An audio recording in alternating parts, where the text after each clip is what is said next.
يا صباح الجمال. النهارده حلقتنا عن النفاق، الناس اللي بتقول عكس ما جواها، والناس ذو نيتين وذو وجهين والكلام ده كله. ربنا يعزنا منهم يا رب ويصلح حوالنا جميعا. وفي حكم لأحمد ابن عطاء الله السكندري: من علامات النقح في النهايات مراعاة الله في البدايات. يعني لازم تتقصى وتتحرى الحق. ايه هو الحق؟ الامر بالمعروف والنهي عن المنكر. في ايه؟ في الكلام وفي الافعال. اي موضوع، اي مشروع، اي حاجه انت بتعملها في حياتك لازم تقف مع نفسك واقفه ويبقى جواك اخلاص. تتحرى فين المعروف في الموضوع ده عشان تعمله، وايه هو المنكر اللي ربنا نهانا عنه علشان نتجنبه. اللهم ارنا الحق حق وارزقنا اتباعه، وارنا الباطل باطل وارزقنا اجتنابه. الحكمه العطائيه الثانيه لاحمد ابن عطاء الله السكندري: من اشرقت بدايته اشرقت نهايته. يعني اي حاجه احنا بنعملها لازم يبقى فيها اخلاص ونيه سليمه مع ربنا من البدايه، علشان ربنا يوفقنا وييسر لنا امورنا ونوصل فيها ان هي تبقى في الاخر مشرقه، يعني ناجحه وفيها التوفيق من عند ربنا. طيب الاشراق ده جاي من الشمس، وشمس امورنا هي سيدنا محمد صلى الله عليه وسلم. ربنا بعثه في الامه نور الكون كله بنوره، فهو شمس امورنا نتقصى بيه لانه هو الاسوه الحسنه لينا.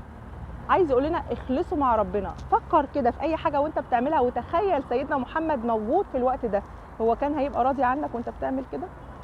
اقعد كده مع نفسك قاعده، ده كلام يرضي ربنا ورسوله؟ النيه، استحضر النيه السليمه، عشان ده اللي بيوصلنا في الاخر ان ربنا يبقى راضي، والعمل بتاعنا في النهايه بيبقى مشرك. في ناس عندها رياء، عندها نفاق. رب عابد ليس له من عبادته غير التعب والنصب، اللي هو يبقى قائم الليل وبيصوم وبيصلي وبيقرأ قرآن لكن من جواه مؤذي، بيفتن وبيكذب وبيوقع الدنيا في بعضها ويخرب بيوت، وكذاب وعمال يدمر الكون من حواليه، لكن هو قدام الناس ظاهر انه بيلبس ومستور وجميل وبيتقصى بسيدنا محمد قولا وليس فعلا. ده الرياء. طب هو ربنا هيبقى يوم القيامة ده هيجازيه ايه؟ ده العبد بقى اللي هيجي كده يوم القيامة: هل أنبئكم على الأخسرين أعمالا الذين ضل سعيهم في الحياة الدنيا وهم يحسبون أنهم يحسنون صنعا. اللي هم كلهم رياء، أنا بعمل وبسوي وبصلي وعارف ربنا، وأنا أصلا من جوايا بدمر وبخرب الدنيا من حواليا وبكذب وبفتن. بس ربنا مطلع، إن ربك لبالمرصاد. صائم ليس له من صومه غير الجوع والعطش. ممكن تبقى صايم وحارم نفسك بقى جوع وعطش وانت من جواك نيتك مش كويسة، مؤذي، بتعمل شر في الدنيا. لا بالجوع ولا بالعطش، النية السليمة والإخلاص ده اللي عند ربنا. نيتك سليمة في أي موضوع، تقصى بسيدنا محمد في أي موضوع، واخلص العمل لله قولا وفعلا. قولا وفعلا كده تبقى بدايتك مشرقة ونهايتك كمان مشرقة، عشان ما تجيش يوم القيامة تبقى من النفس اللي هي ايه؟ عاملة ناصبة، تعبانة يا عيني في العبادة، وهي ايه؟ تصلى نار حامية تسقى من عين آنية. انت كل ده وانت مفكر نفسك بتعمل ثواب عظيم باللي انت فيه، لكن كله رياء، كله رياء.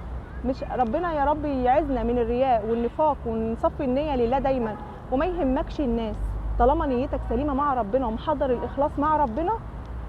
الناس تعمل اللي تعمله وتتكلم، مفيش حد هيضرك ولا حد هينفعك إلا بإذن الله. اخلص النية مع ربنا، وربنا لما يحب عبد بيحبب كل الخلق فيه. ما يبقاش هدفنا العباد، ما يبقاش هدفنا البشر تحبنا، ما يبقاش هدفنا دايما بنسعى ان احنا نبين للناس ان احنا كويسين. انت لما تخلص النية مع ربنا صح هتبان كويس، وربنا هيحبب كل الخلق دي فيك، وهتبقى انسان بدايته مشرقة ونهايته كمان مشرقة. وكمان الحكمة اللي بعدها مرتبطة باللي قبلها: ما استودع في غيب السرائر ظهر في شهادة الظواهر. الإله بيكلمنا عن السريرة، الحاجة اللي في السر، الحاجة اللي في السر اللي بينك وبين ربنا. بتصلي ركعتين في وسط الليل كده قيام ليل، بتقرب من ربنا. أي حد نفسه في حاجة عليه وعلى الليل ده سر من الأسرار اللي بتحقق كل الأمنيات وبتقرب النفس قوي من ربنا. قوم بالليل كده والناس كلها نايمة، صلي ركعتين لله قيام ليل وادعوه وقرب منه بحب، وعايز تشتكي من حاجه فضفض كده مع ربنا، وعايز تحمده وتشكره وتمتن له، هو بالليل السريرة دي انت نفسك مع ربنا، سر بينك وبين ربنا، في صدقة، في كلمة كويسة قلتها عن حد، ظبطت بيها امور وبنيت بيها، مش دمرت بيها وخربت بيها. عايزين نقول الحاجات اللي تعمر مش تخرب في كل شيء. اخلاص، محضر الاخلاص مع ربنا، محضر النية السليمة مع ربنا في اي امور. في سريره بقى بينك وبين ربنا.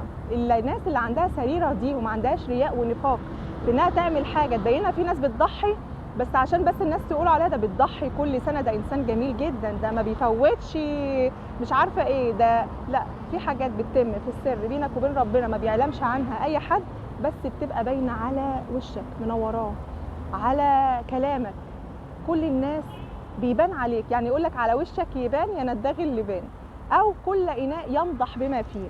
تبقى الانسانه كده بتتكلم وكل الناس مرتاحه لها. الانسان ده لما بيتكلم تحس في كلامه الصدق. في ناس تيجي مهما عملت من اعمال خير انت مش متقبلها، قلبك، الناس الشفافه بتحس بالناس دي، قلبك كده ما بيطمنش للناس دي، تيجي تكلمك ان دي مصلحتك ودي امورك وتعالى وهقول لك واعمل، وانت قلبك متعلق بربنا كده، بس انت شاكك في الناس دي. هي تبان انها بتعمل اخلاص معاك، لكن بالشفافيه اللي عندك حاسس ان هي في رياء وفي نفاق، في مصيبه وفي مكيده. وفي ناس تانية ترتاح لها. الناس دي بيبقى عندها سريره مع الله، اخلاصها باين، امورها الطيبه باينه، براءتها باينه، انسان جميل طيب القلب كده وباين، مش ما عندوش رياء. فدايما الانسان اللي له سريره مع ربنا بيبان في اعماله واقواله، والناس بترتاح له، الناس بتحبه. هدفه دايما انه يبقى راضي ربنا، مش هدفه اي حاجه تانية، عنده اخلاص مع ربنا ونيه سليمه. فنتعلم من الحكايات دي كلها ان الاخلاص اهم شيء، واستحضار النيه اهم شيء. فدايما كده نقرب من ربنا علشان خاطر ما نبقاش من الناس اللي جواها رياء، اللي هم منحرفين عن الصراط المستقيم وعن العقيده الصحيحه ومراد الله في كونه. ربنا يقربنا منه تقرب جميل، ونحاول ونشد نفسنا كده لله، وكل ما نبعد نقربها تاني، وما يبقاش عندنا رياء، ونصفي النيه زي ما بنقول كده كل مره. لان كل ده هيبان علينا، هيبان على وشنا، هيبان من افعالنا، هيبان من كلامنا، هنبقى مرتاحين وكل اللي حوالينا مرتاحين. وربنا يسعدكم ويريح بالكم ويصلح حالكم ويصلح حالنا جميعا يا رب، امين يا رب.